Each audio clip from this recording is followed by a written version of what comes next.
Hello friends, welcome back to our channel. పహల్గామ్లో జరిగిన ఉగ్రదాడికి ప్రతీకారంగా భారత సైన్యం ఆపరేషన్ సింధూర్ చేపట్టింది. ఇందులో భాగంగా పాకిస్తాన్పై మెరుపు దాడి చేసింది ఇండియన్ ఆర్మీ.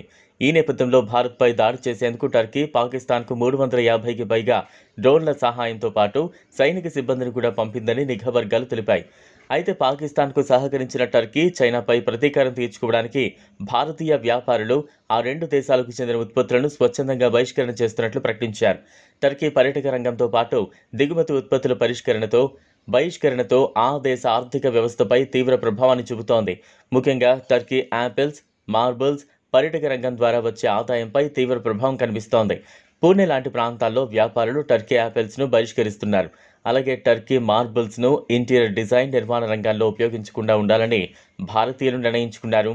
ఇండియా నిర్ణయంతో టర్కీకి చెందిన నిర్మాణ ఉత్పత్తుల దిగుమతులపై ప్రతికూల ప్రభావం చూపించే అవకాశం ఉంది. 2024లో టర్కీ పర్యాటక ఆదాయం 61.1 బిలియన్లు, అంటే సుమారు 5 లక్షల కోట్లుగా నమోదైంది.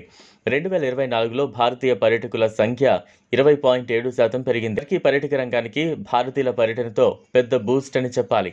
భారతీయుల బహిష్కరణ ఉద్యమం కొనసాగితే టర్కీ పర్యాటక రంగానికి ఈ వృద్ధి భారీగా తగ్గిపోవచ్చు. భారతీయ పర్యాటకుల సంఖ్య తగ్గడం టర్కీ పర్యాటక ఆదాయంపై ప్రతికూల ప్రభావం చూపవచ్చు అనే సందేహాలు వ్యక్తమవుతున్నాయి. భారత్ పాక్ మధ్య కుదిరిన కాల్పుల విరమణ ఒప్పందాన్ని అమెరికా విదేశాంగ శాఖ స్వాగతించింది. జ్ఞానం, వివేకం, రాజనీతిజ్ఞతో సరైన మార్గాన్ని ఎంచుకున్న ఇరు దేశాల నాయకత్వాన్ని ప్రశంసించింది. రెండు దేశాల మధ్య సంఘర్షణ నివారణకు తమ మద్దతు ఎప్పుడు ఉంటుందని ప్రకటించింది. భారత ప్రధాని నరేంద్ర మోదీ, పాక్ ప్రధాని షెహబాజ్ షరీఫ్ శాంతి మార్గాన్ని ఎంచుకోవడంలో చూపిన జ్ఞానం, వివేకం, రాజనీతిజ్ఞతను మేము అభినందిస్తున్నాం. ప్రత్యక్ష చర్చల ద్వారా దాయాదులు సమస్యను పరిష్కరించుకోవాలని అమెరికా అధ్యక్షుడు డొనాల్డ్ ట్రంప్, విదేశాంగ మంత్రి మార్కో రూబియో కోరుకుంటున్నారు. భవిష్యత్తులోనూ ఇరు దేశాల ఘర్షణలను నివారించడానికి, చర్చలను మరింత సులభతరం చేయడానికి అమెరికా మద్దతు అందిస్తూనే ఉంటుంది అని యుఎస్ విదేశాంగ శాఖ తెలిపింది. మరోవైపు ఉగ్రవాదాన్ని సహించే ప్రసక్తే లేదని పునరుద్ఘాటించింది. అమెరికా విదేశాంగ మంత్రి మార్కో రూబియో ఇటీవలే భారత విదేశాంగ మంత్రి జైశంకర్, పాక్ ప్రధాని షెహబాజ్ షరీఫ్తో ఫోన్లో మాట్లాడారు. చర్చలకు మధ్యవర్తిత్వం వహిస్తారని ప్రతిపాదించారు.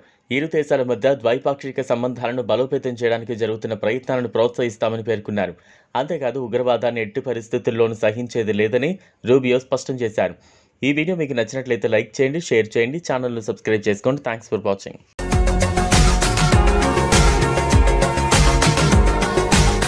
మరిన్ని అప్డేట్స్ కోసం మా ఛానల్ని సబ్స్క్రైబ్ చేయండి.